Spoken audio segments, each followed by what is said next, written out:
귀한 주일에 오신 성도 여러분 환영하고 축복합니다. 좌우에 같이 한번 인사하겠습니다. 사랑하고 축복합니다. 사랑하고 축복합니다. 잘 오셨습니다. 네, 감사합니다.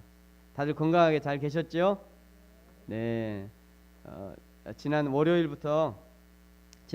새벽 예배 끝나고 출발해서 경남 산청에 있는 에스라 하우스라는 곳에서 성경 강좌 이렇게 다녀왔습니다. 이렇게 가니까 이런 하늘이 있더라고요. 거기도 이런 하늘이 있더라고요. 그래서 참 하늘이 멋져서 찍었습니다. 이렇게 있었고요. 그리고 요 계단을 올라가면 여기가 이제 그 강의하는 데인데 여기서 이제 4박 5일 동안 이렇게 했습니다. 거기 가니까 이런 게 있어요. 여러분 이거 뭔지 아세요? 이게 뭐냐면 그 모세가 율법을 모세 그 신약 뭡니까 모세 오경을 기록했잖아요. 그 두루마리로 뒤에 요 안에 두루마리가 들어있잖아요. 그 두루마리 성경을 필사해서 저기다 보관하는 겁니다. 이스라엘 사람들은 이 하나님의 말씀이 너무나 소중하기 때문에 여기다 이제 필사를 해가지고 여기다 이렇게 뚫뚫 감아가지고 여기다 이렇게 보관하는 거예요. 이게 한 1.5m, 1m 정도 하는 건데요. 이 함이에요. 그냥 나무로 만들어진 함이고 겉에는 요거는 은으로 이렇게 장식돼 있고 원래는 여기는 금박으로 이렇게 하는 건데 이거는 이제 금은 아닌 것 같고요. 그렇게 해서 했는데 이걸 그분이 이스라엘에 사오셨는데 1,000만 원짜리랍니다. 저거 하나에 1,000만 원짜리. 그래서 이렇게 생겼습니다. 이렇게 이스라엘어로 이렇게 써져 있고요. 저희가 공부하는 거는 이렇게 공부했습니다. 일주일 내내 이렇게 월요일부터 그냥 금요일 저녁까지 이렇게 앉아서 하는데 얼마나 허리가 아프던지. 여기는 여기는 지금 얼마 없는데요. 저희는 한 170명, 180명 이렇게 가서 배웠는데 그냥 꽉 차서 배웠고 보통 많이 올 때는 뭐 900명도 온다고 그럽니다. 거기를. 그래서 전국에서 이렇게 사람들이 와서 성경을 창세기부터 요한계시록까지 쭉 배우는데 참 유익한 시간이 됐습니다. 저하고 우리 송 목사님하고 이렇게 다녀왔는데요.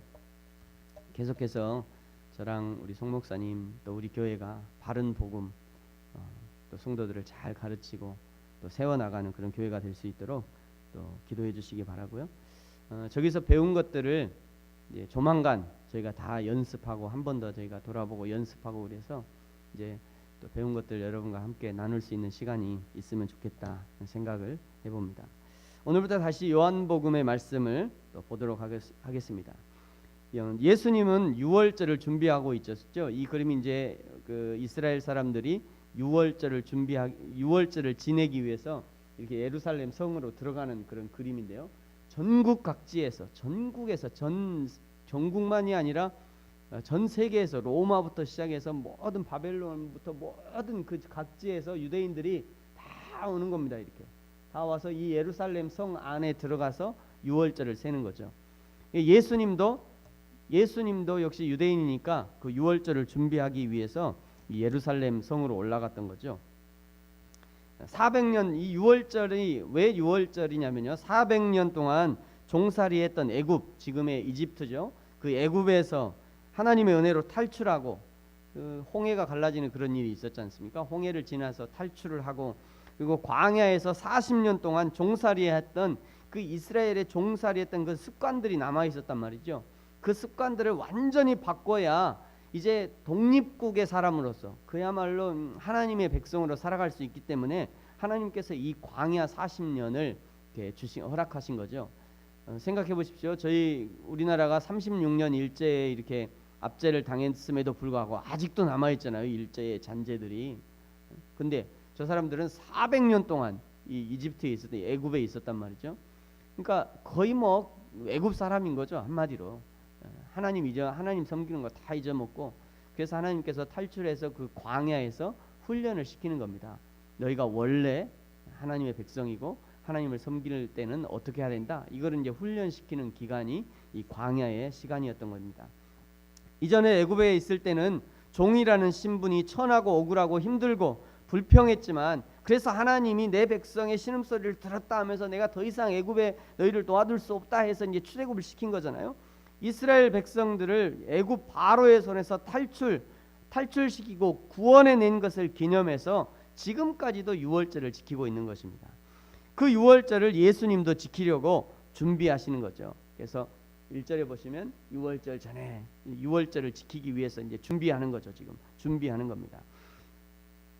예수님에게 근데 이 유월절은요, 예수님에게는 또 다른 의미가 있었습니다. 다른 의미. 그것은 자신의 죽음의 의미가 있어요. 죽음.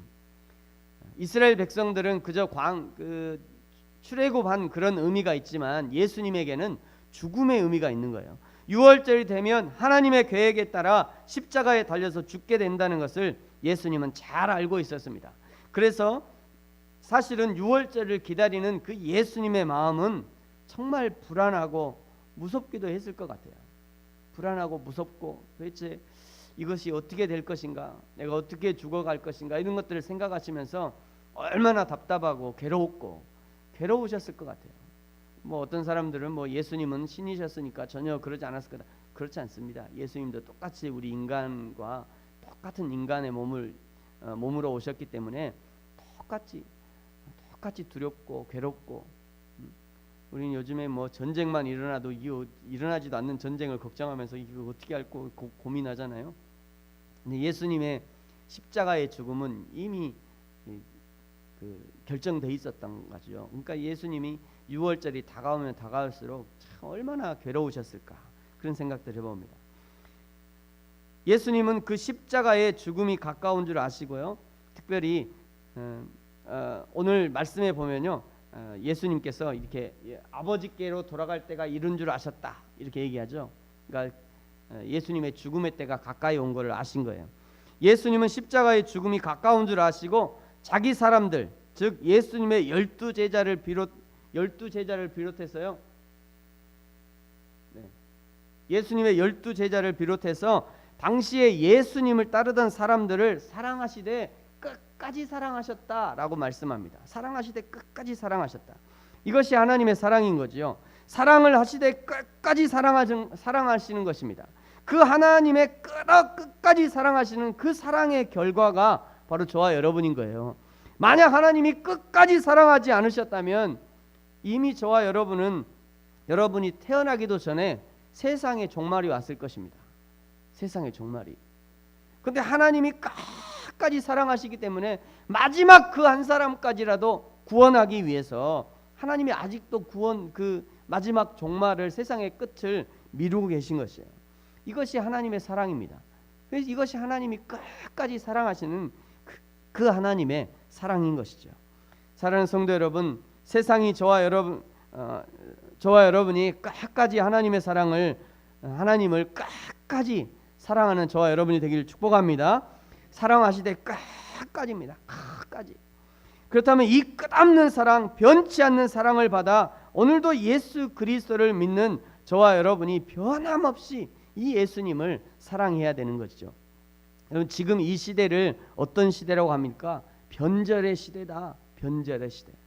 지금 이 시대를 변절의 시대라고 합니다. 그래서 누가복음 18장 8절에 보면요, 예수님이 그러나 인자가 올 때에 세상에서 믿음을 보겠느냐, 이렇게 말씀하셨어요. 인자가 오실 때, 예수님이 오실 때 세상에서 믿음을 보겠느냐, 이게 무슨 말씀이냐면요, 그때까지 믿음을 지키는 사람을 내가 찾을 수 있겠냐. 벌써 이런데 벌써부터 그냥 기독교가 팍팍팍 줄어가고 그냥 예수 믿는 사람이 막 나가 떨어지는 이 시대가 지금 벌써부터 이런데, 지금 예수님 그때만 해도 그랬단 말이죠. 그런데 내가 세상에 정말 그때에 정말 믿는 사람을 내가 찾아볼 수 있겠냐. 내가 예수님이 다시 오셔가지고 이 세상을 쭉 두루 살피실 때, 내가 그때 혹시라도 믿는 사람을 찾을 수 있을까?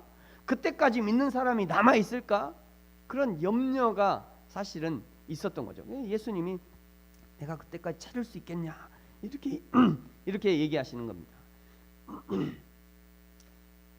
대제사장의 집들에서요, 예수님의 재판을 지켜보던 베드로처럼, 나는 고난이나 환난이 찾아올 때 나는 예수님 몰라, 나는 모르는데, 나 교회 간 적 없는데, 나 몰라요, 나 상관없어요, 나는 안 믿어요. 그러는 사람이 많을 거라는 겁니다. 그것이 변절의 시대를 살아가고 있는 거죠. 그러므로 사랑하는 성도 여러분, 오늘 예수님을 더 사랑하시기 바랍니다. 내일은 오늘보다 더 사랑하시고, 내일은 오늘보다 좀 더 기도하시고, 내일은 오늘보다 더 예배를 사모하시고, 더 섬기시고 말이죠. 그것이 이 마지막 시대에 끝까지 변치 않고 우리를 사랑하시는 예수님처럼 우리도 예수님을 사랑하는, 그러면서 신앙을 감당할, 신앙생활을 할 수 있는 그런 지름길이 되는 것입니다. 마지막 시간이 다가올수록 악한 사단 마귀는요, 사람들의 마음을 격동시키고 어떻게 하든지 하나님의 사람들을 타락시켜서 믿음에서 떠나도록 선동하는 것입니다. 오늘 2절이 이렇게 말씀합니다. 우리 2절을 같이 한번 읽을까요? 시작. 마귀가 벌써 시몬의 아들 가룟 유다의 마음에 예수를 팔려는 생각을 넣었더라. 아멘. 여기 보니까 마귀가 벌써 얘기하죠. 마귀가 벌써 여기 이 벌써가 무슨 의미냐면요, 영어 성경에는요 이렇게 표현하고 있습니다. Now. 어떤 성경에는 now 이렇게 표현하고요. 또 어떤 성경에는 already, 이미 이렇게 얘기해요. 지금, 그리고 이미 전에, 그리고 충분하게, 이렇게 영어 성경에 표현하고 있어요. 이게 어떤 의미냐면요, 이미 넣어줬다는 거예요. 이미 전에 그 마음에 넣어줬다는 겁니다. 뿐만 아니라 지금도 놓고 있다는 거예요. 지금도 막 그 예수님의 팔 생각을 놓고 있다는 것입니다. 그러니까 이전부터 지금까지 계속해서 넣어주고 있다, 이렇게 해석을 해도 무방할 것 같습니다. 사단은요, 언제든지 사람의 마음속에 하나님을 대적하는 생각과 마음을 넣으려고 마치 우는 사자와 같이 호시탐탐 노리고 있는 거예요. 조금만 틈을 보이면요, 절대 그 타이밍을 놓지 않습니다. 조금만 그냥 틈만 보이면 그냥 바로 그냥 넣어주려고 이게 노리고 있는 거죠. 신앙생활 하다가요, 약간 서운한 마음이 들까 하면 그냥 바로 그냥 사단 마귀가 그 틈을 공격하는 거예요. 서운한 마음을 그냥 풍선처럼 부풀립니다. 처음엔 그냥 조금 서운한 것뿐인데 그대로 있으면 나중에 그냥 억울한 생각이 들어가지고 그냥 화를 풀지 못하는 것이에요. 이것이 사단이 성도를 공격하는 그런 방법인 것이죠. 그런데 유다는 언제부터 도대체 이 예수님을 팔 생각을 하게 됐을까? 정확하게는 알 수 없습니다만 예수님께서 가룟 유다에게 제자들과 함께 쓸 그 경비를 맡기면서 혹시 틈이 나지 않았을까, 이런 생각을 해봅니다. 뭐 성경에는 그런 거 기록되어 있지 않습니다. 근데 생각해보면 그렇다는 거죠. 유다는 그 예수님의 제자들 무리의 경비를 맡는 그런 사람이었습니다. 그러니까 항상 돈주머니를 갖고 다녔던 그런 사람인 거죠. 요한복음 12장 6절에 보면요, 가룟 유다의 당시 상황을 엿볼 수 있는데요, 이렇게 기록되어 있어요. 그는 도둑이라 돈꾀를 맞고 거기 놓은 것을 훔쳐가미러라.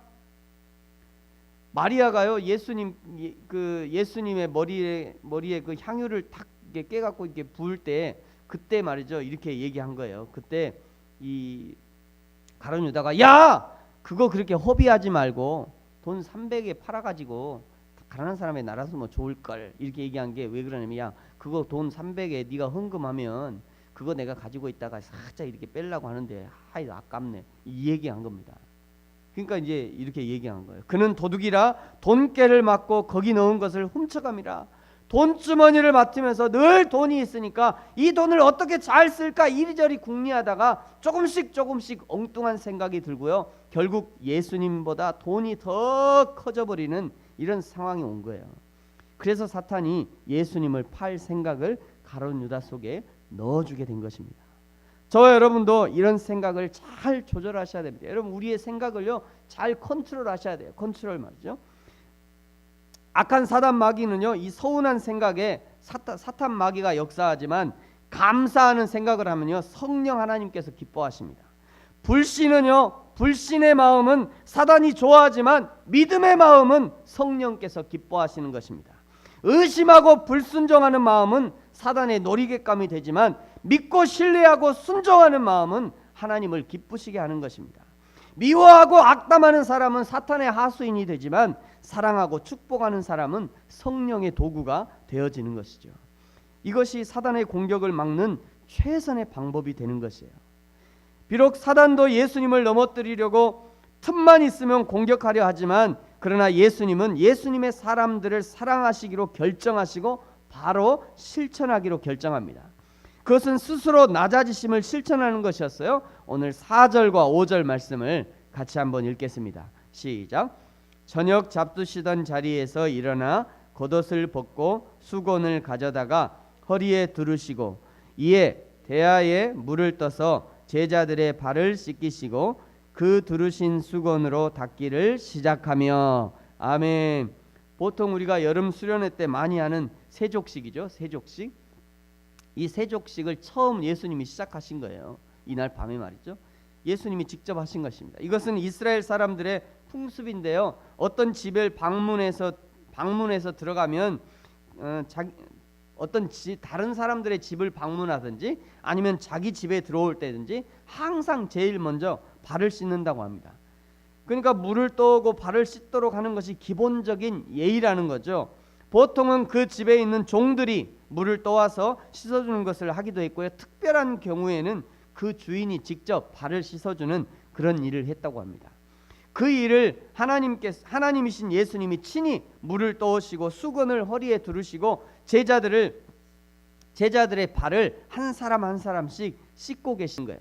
당시 이스라엘 사람들은요, 그 건조한 사막에서 보통 이게 샌들을 신고 다녔잖아요. 우리나라의 조리처럼 생긴 그 샌들을 신고 다녔으니까 얼마나 먼지가 많이 묻겠어요. 때로는 진흙탕을 밟기도 할 것이고요, 그냥 진흙 먼지가 풀풀 날리기도 할 것이고, 때로는 지나가다 그냥 개똥을 밟을 수도 있고요. 그러니까 항상 발이 오염돼 있단 말이죠. 굳어서 그냥 그 평생 그렇게 살았으니 우리나라 사람들 발이야 얼마나 뽀송뽀송합니까? 그냥 부들부들하고 좋지만 이스라엘 사람들의 발은 그냥 소나무 등걸처럼 그렇게 딱딱하고 더럽단 말이죠. 그러나 예수님은 아무 말 없이 제자들의 발을 씻기 시작하셨습니다. 하나님이신 예수님이 무릎을 꿇고 한 사람 한 사람 정성스럽게 따스한 손길로 어루만지시면서 예수님을 따라다니면서 전도하고 기적을 체험하고 예수님의 사역을 준비했던 그 발들을 감사하는 마음으로 씻어주신 것입니다. 예수님이 십자가에 달려 돌아가시면서 예수님이 남기고 가신 그 복음을 전하는 일, 그 일을 이제 이 제자들이 해야 하기 때문에 이제부터 너희들이 그 일들을 해야 한다는 그런 마음으로 이 제자들의 발을 씻어주신 것입니다. 그때 시몬 베드로가 예수님께 이렇게 물어요. 주여, 내 발도 주님께서 씻으실 것입니까? 주님, 내 발도 씻으시려고 그러십니까? 왜 이렇게 묻느냐면요, 이건 지금 이런 상황은 완전히 주객이 전도된 일처럼 느껴졌기 때문이에요. 제자된 자신이 선생된 예수님의 발을 씻어야 되는데 지금 완전히 바뀐 겁니다. 그러니까 베드로가 먼저 묻는 거예요. 주여, 주께서 내 발을 씻으시겠습니까? 제 발도 씻으시려고 그러십니까? 그때 예수님이 대답합니다. 우리 같이 한번 읽을까요? 시작. 예수께서 대답하여 이르시되 내가 하는 것을 내가 지금은 알지 못하나 이후에는 알리라. 아멘. 베드로가 예수님이 왜 발을 씻어주시는지, 왜 선생 되신 예수님이 직접 무릎을 꿇고 우리의 발을 씻었는지 그 이유를 전혀 몰랐어요. 그러나 예수님이 말씀하시는 거예요. 너가 지금은 모르지만 후에는 알게 될 것이다. 후에는 알게 될 것이다. 여기 후에는, 나중에는, 이런 뜻은요, 이 후에는 이라는 것은 나중에는 알 것이다, 나중에 내가 알 것이다, 이런 의미가 있고요. 이것뿐만 아니라 무엇과 함께 나중에 알게 될 것이다, 이런 의미가 있습니다. 무엇과 함께 네가 알 것이다. 지금은 모르지만 나중에 성령이 오시면 그 성령님과 함께 이 모든 것에 숨겨진 깊은 뜻을 알게 될 것이다, 이런 의미가 있는 거예요. 저와 여러분도 마찬가지입니다. 예수를 믿고 교회에 다닌다고 신앙과 성경이 훤히 보이는 게 아닙니다. 그렇죠? 이것은 성령님의 조명하심과 시간이 필요한 작업이에요. 마치 옥수수 껍질을 이렇게 벗겨내고 말이죠, 그 삶아서 옥수수 껍질만 벗기면 바로 먹을 수 있습니까? 안 되죠. 이 수염도 다 떼어내잖아요. 수염도 다 떼어내고 뭔가 작업을 해야 그 다음에 먹을 수 있는 거예요. 뭐가 이런 게 있을까 생각하다가 이 옥수수가 제일 나은 것 같아요. 옥수수. 그래서 껍질을 벗겨내고 시간이 필요한 거죠. 쪄야 되고요. 그리고 껍질을 벗겨내야 되고 수염도 다 떼어내고 더 깔끔하게 먹는 사람은 그냥 하나씩 일일이 이렇게 떼어갖고 이렇게 먹잖아요. 시간이 필요한 시간이. 예수님도 우리도 말이죠. 예수 믿고 그동안 나를 쌓고 있던 세상의 때를 좀 벗겨내고 교회의 성령의 은혜에 푹 잠겨서 삶아져야 그때부터 조금씩 성경이 보여지기 시작하고요. 그때서야 조금씩 예수님의 사랑에 대해서 알게 된다는 것이에요. 여러분, 그러니까요, 조바심을 낼 필요가 없습니다. 중요한 것은 내가 그 시간 동안 계속해서 하나님의 은혜 가운데 잠겨 있는가, 이것이 중요한 것이에요. 때가 되면 알게 돼요. 그 때가 언제입니까? 나도 몰라요. 그거는 사람이 각자 다 다르겠죠. 다 다릅니다. 어느 순간 어떤 사람은 그냥 한순간에 그냥 내가 예수 믿겠어 하는 순간에 그냥 완전히 바뀌어져 그냥 눈이 사도 바울처럼 그냥 눈이 확 열려가지고 그냥 다 알 수 있는 사람. 그렇다고 사도 바울도 그런 거 아닙니다. 사도 바울도 진짜 긴 시간이 필요했어요. 훈련되는데. 사도 바울도 그랬는데 저와 여러분도 더 마찬가지죠. 어떤 사람은 평생이 걸릴 수 있습니다. 평생이. 그러니까 조바심을 낼 필요가 없어요. 중요한 거는 내가 오늘도 역시 여전히 흔들리지 않고 그 하나님의 은혜 가운데 잠겨 있는가, 이것이 중요한 것이란 말입니다. 이렇게 예수님이 베드로의 발을 씻어주려고 할 때요, 베드로가 자신의 발을 이렇게 감추면서 내 발을 절대로 씻지 못하십니다 라고 얘기합니다. 그렇죠? 나중에 보시면요, 8절에 보시면 베드로가 이렇게 자기 발을 숨기면서 내 발을 절대 씻지 못합니다 이렇게 얘기해요. 그 말을 듣고 이번에 베드로가 한술 더 떠서요, 내 발을 절대 씻지 못합니다 라고 얘기했더니, 그러니까 예수님께서 이렇게 대답해요. 내가 너를 씻어주지 않으면 너는 나와 아무런 상관이 없다 이렇게 말합니다. 그랬더니 이 말을 듣고 베드로가 이번에 한술 더 떠가고요, 그러면 제 손과 머리도 씻어주십시오. 내 온몸을 씻어주세요. 이런 의미예요. 이렇게 얘기했어요. 그랬더니 예수님이 우리 기독교의 기본 정신이 되는 매우 중요한 말씀을 한마디 해주셨어요. 10절입니다. 10절 같이 한번 읽겠습니다. 시작. 예수께서 이르시되 이미 목욕한 자는 발밖에 씻을 필요가 없느니라. 온 몸이 깨끗하니라. 너희가 깨끗하나 다는 아니니라 하시니. 아멘. 손도 머리도 다 씻어달라는 베드로에게 너는 이미 목욕을 한 사람이라 발만 씻으면 된다 라고 말씀하는 거죠. 이미 목욕을 해서 깨끗하니까 다시 목욕할 필요는 없지만 발은 늘 샌들을 신고 다녀서 늘 먼지가 충만하니까 그 먼지에 늘 노출돼 있으니까 그 발을 날마다 씻어야 된다는 거예요. 하루에 한 번뿐만 아니라 수시로 씻을 수 있어야 한다는 것입니다. 이것은 우리가 하나님 앞에 회개를 어떻게 할 것인가에 대한 힌트를 제공하는 것입니다. 처음 예수를 믿고요, 내 마음에 예수 그리스도를 영접하는 것을 목욕이다라고 표현하시는 거예요. 예수 그리스도를 영접하고 예수님 내 마음에 들어오셔서 나의 주인이 되십시오. 제가 예수님 믿겠습니다 라고 하는 순간 성령이 우리 가운데 임하시고요, 그것을 곧 목욕이다라고 표현하시는 거예요. 세상에서야 아무리 목욕을 해도 계속 때가 쌓이고 땀을 흘리면 냄새 나니까 그냥 정기적으로 목욕을 해야 되지만, 그러나 영적인 목욕, 성령의 세례는 단 한 번으로 족한 것입니다. 그러니 다시 성령의 세례를 받을 필요가 없는 거예요. 다시 받을 필요가 없습니다. 예수 그리스도를 영접할 때 내 안에 오신 성령은요, 다시 우리를 버리지 아니하시고 떠나지 않으십니다. 요한 2서 1장 2절에 보면요, 성령에 대해서 이렇게 설명하는데요, 우리 안에 거하여 영원히 우리와 함께할 진리로 말미암느니라. 영원히 우리 안에 거하셔서 영원히 우리와 함께 하신다라고 말씀하시는 거예요. 그 성령 하나님이 영원히 우리 안에 계시는 거예요. 한번 내 안에 들어오신 성령은 영원히 우리와 함께 하시는 것입니다. 이것이 지금 예수님이 설명하시는 이 목욕의 개념인 것이에요. 이렇게 목욕은 했지만 그러나 발은 늘 씻어야 한다는 것이에요. 발을 씻는 것은요, 회개를 뜻하는 것입니다. 내가 예수를 믿고 성령이 내 안에 계셔도 나는 여전히 세상에 사는 거예요. 그렇죠? 제가 예수님 믿고 성령님이 내 안에 오셔도 나는 여전히 내가 세상 가운데 살잖아요. 내가 여기 돌아다니면 당연히 먼지도 묻고요, 흙탕물도 튀기게 되는 것이에요. 그러니 당연히 집에 돌아오면 발을 씻고 먼지를 털어내야 되는 것입니다. 이것이 영적인 발 씻음 회개인 것이에요. 날마다 발을 씻어야 하는 것처럼 회개는 날마다 해야 되는 거예요. 날마다뿐만이 아니라 순간순간 회개해야 됩니다. 먼지가 묻으면 하루에 한 번만 털어내는 것이 아니라 아침부터 저녁까지 돌아다니다가 그대로 있으면서 어차피 한번 집에 가서 집에 들어가면 털 거니까 그냥 냅둬 이러는 사람이 아무도 없잖아요. 먼지가 묻으면 그때그때 털잖아요. 바로바로. 마찬가지예요. 영적인 원리가 이와 마찬가지라는 것입니다. 묻어 있는 것에 발견되는 그 순간 털어내야 되는 거예요. 회개가 이렇다는 회개가 순간순간 해야 됩니다.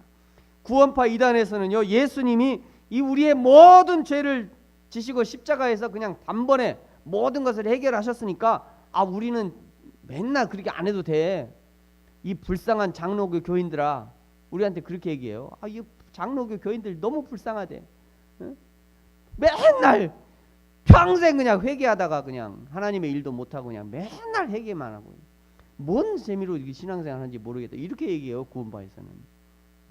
자기들은 왜요? 예수님을 믿는 순간 예수님이 싹 해결시켜줬으니까 세월호로 그냥 300몇 명을 수장시키든지 자기는 상관없대. 다 예수님이 해주셨으니까. 응? 우리는 지금 이 세상에서 아무리 죄를 지어도 괜찮다는 거예요. 괜찮다고. 무서운 겁니다. 구원파이다니. 그건 그렇지 않다는 거예요. 사랑하는 성도 여러분, 날마다 회개하고 날마다 씻음을 받고 날마다 우리를 씻어주시고 정결케 하시는 하나님의 은혜를 날마다 순간마다 경험하는 저와 여러분이 되기를 축복합니다. 예수님의 씻어주심은요, 성령과 회개에 대한 가르침뿐만 아니라 오늘 2절에서 마귀가 가룟 유다에게 예수님을 팔 생각을 심어둔 것을 비유로 말씀하시는 것, 그것이었습니다. 오늘 11절에 보시면요, 이는 자기를 팔 자가 누구인지 아심이라 라고 얘기하고 있죠. 11절에 이는 자기를 팔 자가 누구인지 아심이라, 누구인지 알았다는 거예요. 그러므로 다는 깨끗하지 않다라고 얘기한, 자기가 누가 나를 팔 자가 알기 때문에 다 너희들 중에, 너희 12명 중에 다는 깨끗하지 않다, 한 사람은 더럽다, 이런 의미입니다. 한 사람. 그 사람이 누굽니까? 가룟 유다를 얘기하는 거예요. 예수님이 야 가룟 유다야, 너 더러워 임마, 너 회개해, 그렇게 얘기하니 아니고 가룟 유다의 발을 씻으시면서 우리가 다 깨끗하지만 그런데 다는 아니다, 이런 얘기를 하시는 거예요. 만약에 거기서 야 가룟 유다야, 너야 임마, 너 회개해야 돼, 이랬으면 팍 회개했겠죠. 근데 그렇게 얘기 아니하시고 살짝 돌려서 말이죠, 마치 비유처럼 그러니까 얘기하시는 겁니다. 그러니까 사실은 예수님은요, 어떻게든지 이 가룟 유다가 회개하고 돌아오기를 여러 번 기회를 주신 거예요. 1절부터 계속 얘기하시면서 얘기하신 겁니다. 마지막에 가룟 유다도 예수님이 자기 발 앞에 무릎을 꿇으시고 발을 씻어 주셨을 때 그때가 마지막 기회였을지도 몰라요. 그렇죠. 그러니까 베드로부터 그냥 12명의 제자들을 한 사람 한 사람 다 씻어 주실 때 그걸 다 봤을 거 아니에요. 마지막에 자기 발을 씻을 때까지 다 보고 있었을 거란 말이죠. 그런데 유다는 끝까지 자신의 죄를 회개하지 않습니다. 나도 내 죄를 회개하지만 다른 사람이 회개하는 모습을 보면서 말이죠, 그래 나도 저 사람처럼 그런 죄가 있었는데 나는 용기가 없어서 죄를 회개하지 못했는데 저 사람은 회개하는구나, 나도 회개해야 되겠다, 그렇게 하는 거예요. 그것이 회개입니다. 그런데 사단 마귀가 틈을 탄 가룟 유다는요, 그 모든 회개할 기회를 다 날려버리고 끝내 회개하지 못한 것입니다. 그러니까 결국은 이제 예수님을 팔게 되는 거죠. 사랑하는 성도 여러분, 오늘 기회가 있을 때 회개하시기 바랍니다. 하나님이 직접 알려주신 것도 물론 회개해야 되고 깨끗함을 받아야 하지만 다른 사람이 회개하는 모습을 보면서도 나에게 회개할 일들이 없는가, 나도 똑같은 그런 죄를 짓지 않았는가 돌아봐야 되는 거야.